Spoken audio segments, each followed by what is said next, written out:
This is Jarrod Horak for the RunawayHorse.com, and this is my final week of Kentucky Derby points race videos. I'm going to cover the Lexington Stakes and the Arkansas Derby in this video. Now, so far I've covered 28 Kentucky Derby points races in video format, and my top choices have won 10 times. I've had 2 top choices finish second and 7 finish third. We've had a good run in these Derby videos. My last winner was last weekend. I had Essential Quality winning the Bluegrass Stakes.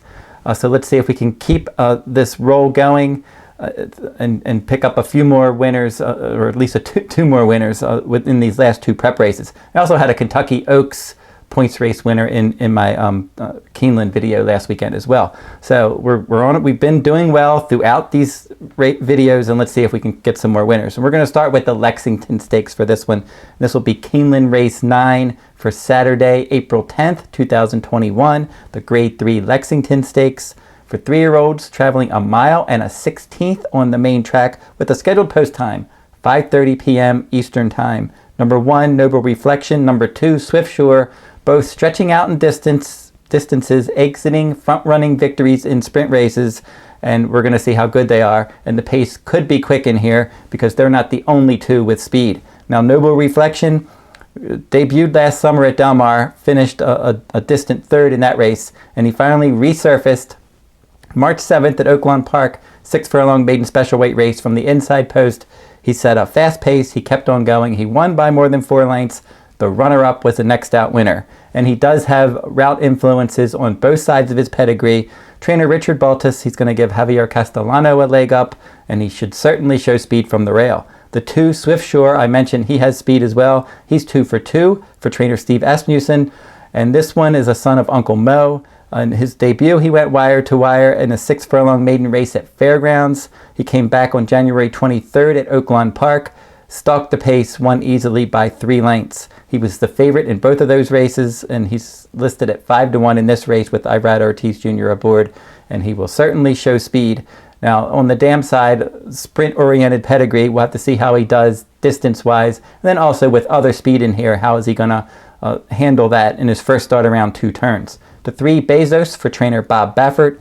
He was highly regarded in his debut. Everybody thought he was going to win. He was 60 cents on the dollar in a 9-horse field. He tracked the pace, and then he retreated. He was 7th, beaten 15 lengths. Second time out, they stretched him out in distance. They removed blinkers. He was the favorite again, and he ran much better. He was up on the pace. He was passed by his stablemate Fenway. He came back and took the lead again, and then he pulled away to win by more than 4 lengths. But he's going to have to run much faster in this race. They paid $400,000. Excellent pedigree. Empire, Maker of the Sire, AP Indy, the Dam Sire. Bred all day to handle a route of ground. But the pace is going to be quicker in his first start against winners, and he's going to have to run fast throughout if he's going to win this race. The 4, It's My House for trainer Bob Hess Jr., a 30-1 long shot with Umberto Rispoli in the saddle. And this one, he's 2 for 4 with a second in his career, and he won the Turf Paradise Derby last time out, moving to the Hess Jr. barn that day, and he battled on the pace. And in all of his in his last 2 races, around 2 turns, he was setting the pace. And then in his sprint maiden win, he battled on the pace as well. So he's one that likes to get involved early, like some others in here. The 5, Unbridled Honor, he has absolutely no speed for trainer Todd Pletcher. This one's a son of Honor Code, and he should be heard from late in this race, this race could set up for him. 7 furlong debut, he didn't run well, and then 1 mile and an 8 second time out at Aqueduct, didn't run well there. He added Lasix, shipped to Tampa Bay for a maiden race on February 6th at 1 mile and 40 yards, and he rallied from 5th to win nicely that day.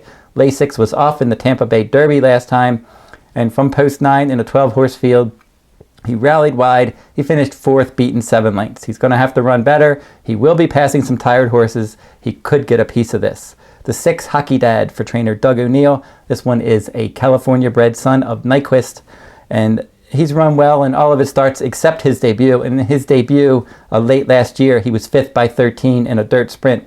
Since then, excellent efforts each time against California-bred company in 3 races in a row, and he won all 3. Broke his maiden in a turf sprint on January 22nd. On February 20th, at 6 furlongs on the main track at Santa Anita against Optional Claiming Company. He stalked the pace. He won that one. Stretched him out, moved to the turf course in his next start 1 week later on February 27th, and he stalked the pace and he won that one. He shipped to Turfway Park for the Jeff Ruby Stakes at 1 mile and an eighth on all-weather ground, and in that race from the outside post 11, the pace was fast. He stalked that pace. He hung in there throughout, and he was third, beaten a length. So now he's back to the main track, and he's back quickly again. He just ran on March 27th, so he's back quickly, and they're trying to pick up some Derby points to get him into the Derby. He has 20 Derby points right now. A win in this race would give him 40 Derby points, and that would probably get him in. The 7, Proxy, he's 6-5 in this race, and he's one that certainly probably at least has a good shot. He's the class of the field, but he's not going to offer a lot of value. Ran well in his debut at Monmouth Park last fall. And then he got on a nice roll at Fairgrounds, winning back-to-back races at 1 mile and 70 yards and 1 mile and a 16th. In the 1 mile and a 16th Grade 3 Lecomte Stakes on January 16th, he stalked. He finished second by a length. And then in the Risen Star Stakes at 1 mile and an eighth, stalked the pace, finished second there. And then the Louisiana Derby last time, they added blinkers. Again, he stalked the pace. This one was at 1 mile and 3/16, and he ended up finishing an even fourth. So now cutting back to 1 mile and a 16th could be good for him, because he has 3 starts with 2 wins and a second at this distance. So this is probably his best distance in this race. He should sit a good trip stalking from mid-pack. Number 8, Ultimate Badger, 15-1 morning line for trainer Dale Romans. Second in the Hutchinson Stakes at 6 furlongs in the slop last time out. Now he's one, if you look at his form, he did win 1 mile and a 16th race last fall at Churchill Downs, but he looks like if he can sit back and make a run, he's a decent late running sprinter. And he did just that, finishing third in the Swale Stakes on January 30th, and then last time second in the Hutchinson. So if this doesn't work out, look for him to turn back in distance. The 9, King Fury, he's one I liked when he was a 2-year-old. This one's the son of Curlin. And he won his career debut at 1 mile and a 16th at Churchill Downs from post 10, racing wide throughout last September. And then in the Breeders' Futurity Stakes, his second career start, he was 8th by 13. He bounced back to win the Street Scent Stakes. And then right after the Street Scent Stakes, they said they were probably going to pass the Breeders' Cup Juvenile, and they were going to go right to the Kentucky Jockey Club Stakes. They didn't pass the Breeders' Cup Juvenile, and they didn't pass on the Kentucky Jockey Club Stakes either, and he struggled in both of those races. He came back quickly from October 25th to run on the Breeders' Cup Juvenile on November 6th, and he ended up finishing 7th by 10 lengths in that 14-horse field. They added blinkers, and he came right back on November 28th in the Kentucky Jockey Club Stakes, and he dueled on the lead, and he finished 5th. So I just think it was just too much activity late in his 2-year-old season. Now he's taking the blinkers off, making his first start as a 3-year-old. They paid $950,000 for this one. He is 0 for 2 at Keeneland. He has won twice at this distance, and I wouldn't be shocked if he ran well from mid-pack. Finally, number 10, Starrininmydreams for trainer Dallas Stewart. He was 5th in the Louisiana Derby last time out from the inside post.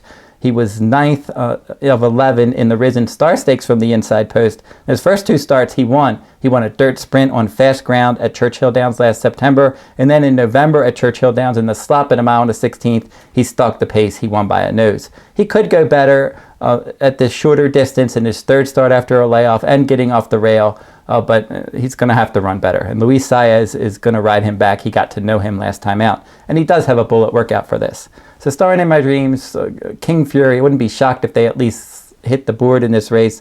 Certainly Proxy is the one to beat. Would not be surprised if he won this race at all.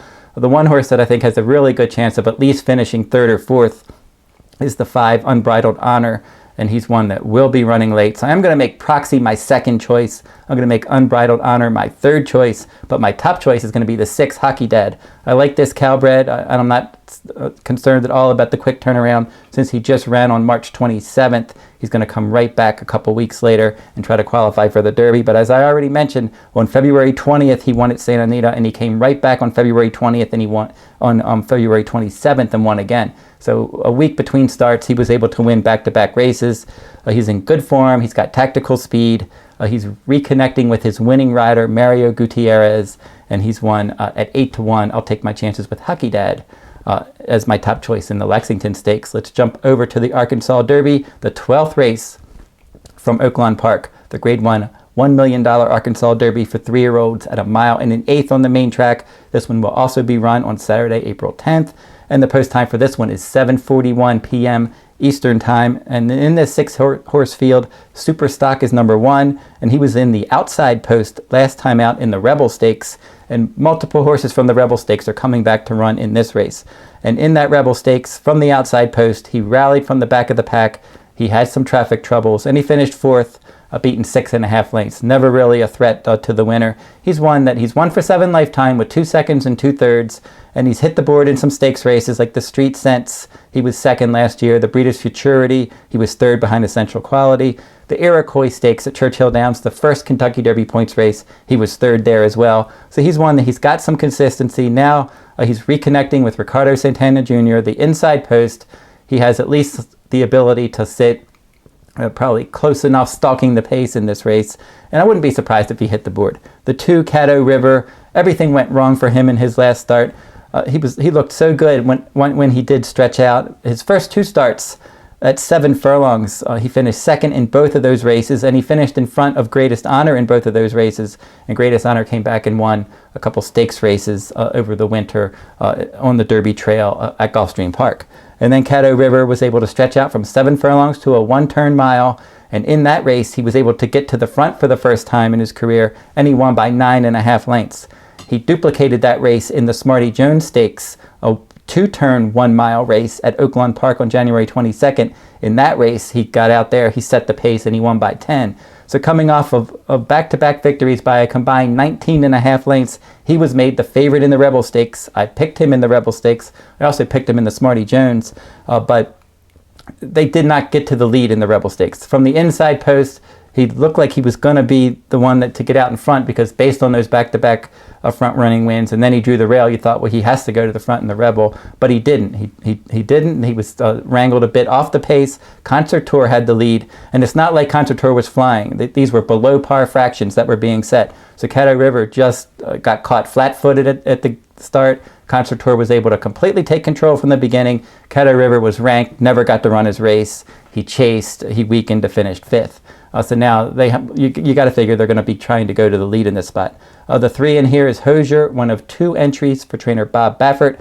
This one is a son of Pioneer of the Nile, and he's run improved in each of his starts. He was 4th, beaten 14 lengths in his career debut at 6 furlongs. Concert Tour won that one. He stretched out 2nd time out and broke his maiden, stalking the pace at Santa Anita on February 15th. And then on March 13th in the Rebel Stakes, he rallied from 7th place to finish 2nd behind his stablemate Concert Tour, beaten 4.25 lengths. So he's one that he's probably going to try to just be somewhere in mid-pack, hope the speed comes back. They paid $625,000. Speed figures improved in each start. He's got some upside still with only 3 starts under his belt. And Martin Garcia got to know him last time. Number 4, Get Her Number for trainer Peter Miller, won the Grade 1 American Pharoah Stakes last year, chasing the pace and winning by 3/4 of a length. And then he was off from September of 2020 to March 13th of 2021. And in that Rebel Stakes, his return, he was just never really a factor. He was sitting in mid-pack, he was 3 wide, and he weakened to finish next to last. He's going to have to run much better in his 2nd start after a layoff. Concert Tour, your even money favorite, and he'll probably be less than even money in this race. He's run 3 times, 6 furlong debut, dueled on the lead, won easily. 2nd time out, 7 furlong San Vicente Stakes.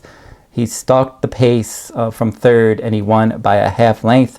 And then in his 3rd career start, he stretched out in distance in the Rebel Stakes from an outer post, just took command right out of the gate, was never really seriously threatened, and he won easily by 4.25 lengths. He was geared down at the end, won as the rider pleased. So Joel Rosario's ridden all 3 times. He's going to ride back, and he's obviously going to make his presence felt throughout in this start. And he's also, he has a bullet work for this on April 3rd, 6 furlong, 112 and 4 bullet. So he seems to be ready, and he's in good form, and he's obviously the one to beat. And then the 6th, Last Samurai, runs out the field for Dallas Stewart. He's 1 for 4 lifetime. His 1 win was his 1 start around 1 turn when he broke his maiden 2nd time out at 7 furlongs. His other 3 starts at a mile and a 16th, he did not run well, including a well-beaten 5th in the Southwest Stakes. So he would really have to pick it up in here. So obviously, I think this is probably a 2-horse race. Hozier would be my 3rd choice. He's one that he's going to sit a decent trip. Like I said, he still has some upside. They paid a lot for him. He can cut into the margin on Concert Tour. Concert Tour beat him by 14 lengths in the debut and then only 4 lengths last time. So I can see him getting a bit closer to that one, but I'm not sure that he's going to get enough pace help in here. Now, Concert Tour will be my second choice. I know probably everybody's picking him, and obviously he's the one to beat in here. He hasn't been beaten yet. He looked excellent in the Rebel Stakes, and we're going to find out if he can stalk again like he did in the San Vicente, because that's probably what he's going to have to do. I think the one horse that can beat him, if he can get to the front, is the 2 Caddo River, and he's going to be my top choice in here. I'm going to give him another chance. I did pick him in the Rebel.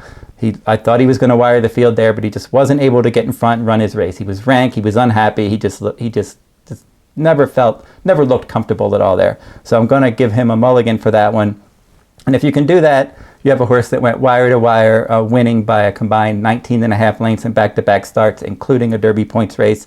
Now, I do have questions for this one, obviously.